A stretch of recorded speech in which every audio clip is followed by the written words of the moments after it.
orang yang paling ramah, orang yang paling tidak suka bermusuhan, orang yang paling tidak suka mencaci, orang yang selalu tidak mengecewakan orang lain, orang yang selalu berbudi baik kepada yang seagama dengan beliau sallallahu alaihi wasallam atau selain agama.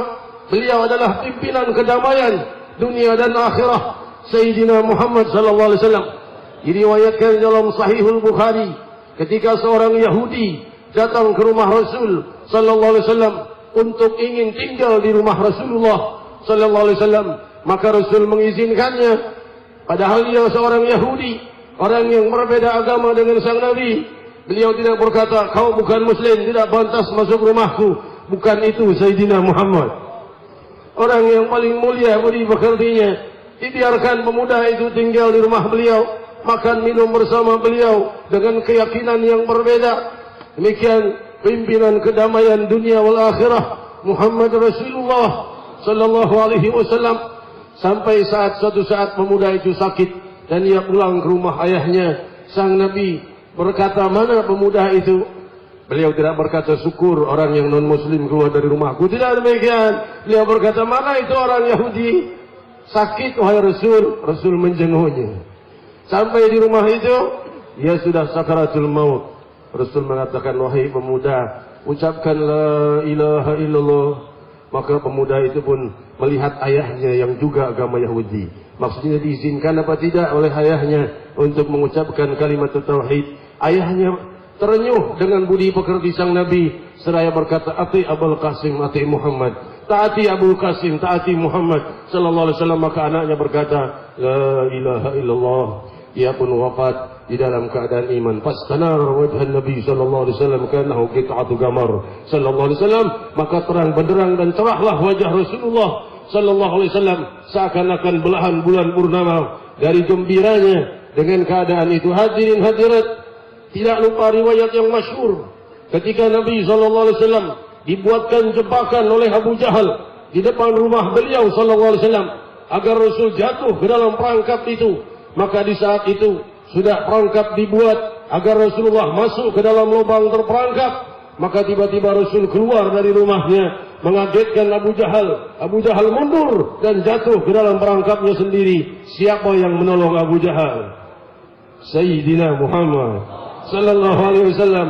Beliau mengulurkan tangan untuk menolong musuhnya yang sudah menggali lubang untuk agar beliau jatuh. Beliau yang menolongnya, bukan teman-teman Abu Jahal, tapi Rasul yang mengulurkan tangan untuk menolong Abu Jahal. Inilah pimpinan kedamaian dunia wal akhirah, Sayyidina Muhammad sallallahu alaihi wasallam. Hadirin hadirat yang dimuliakan Allah,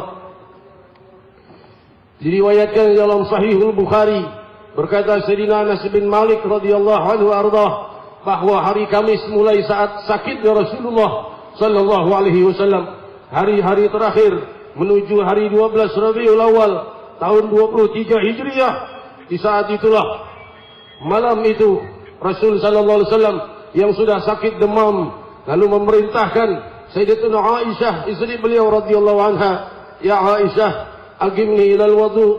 Wahai Aisyah, pandu aku untuk ke tempat wudu. Namun di tengah langkah beliau jatuh pingsan dan tidak sadarkan diri sampai tengah malam. Baru beliau sadarkan diri, lalu beliau berkata, ya Aisyah, asalan nas. Wahai Aisyah, apakah jamaah sudah salat Isya?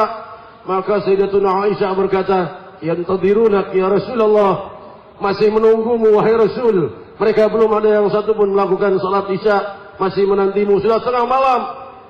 Rasul berkata, agimni ya Aisyah ilal wudu. Wahai Aisyah, bangunkan aku ke tempat wudu.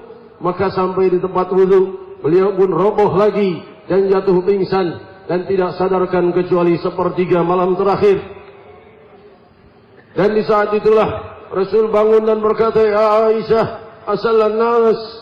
Wahai Aisyah, apakah orang sudah salat? Maka berkatalah Aisyah, yantadirunak ya Rasulullah. Mereka masih di tempatnya, masih menunggumu wahai Rasul sallallahu alaihi wasallam.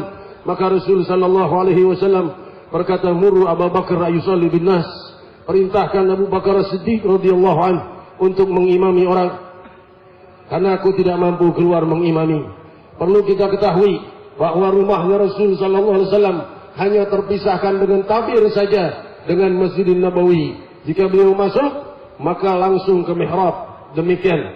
Maka di saat sholat subuh, beliau pun berkata juga, wahai Aisyah, aku juga tidak bisa keluar. Perintahkan Abu Bakar Siddiq radhiyallahu anhu untuk juga mengimami sholat subuh.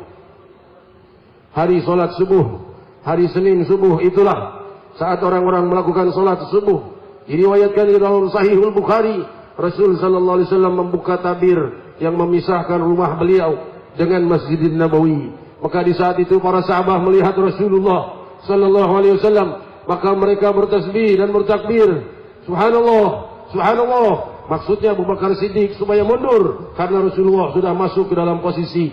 Maka Rasul sallallahu alaihi wasallam mengangkat tangan kepada jamaah para sahabat radhiyallahu anhum seraya bersabda, tetap pada tempat kalian. Lantas beliau tersenyum dan menutupkan tabir.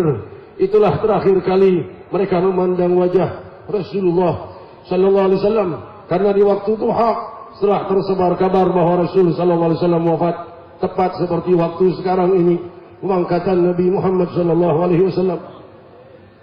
Hadirin hadirat yang dimuliakan Allah, maka diriwayatkan dalam Sahihul Bukhari, dia datang Sayyidina Abu Bakar Siddiq radhiyallahu anhu ardhah, ditopang oleh seorang putranya, dan beliau menangis, mangkab ba'la sadrin Nabi, menangis di dadanya Rasul yang sudah ditutup dengan kain himaran.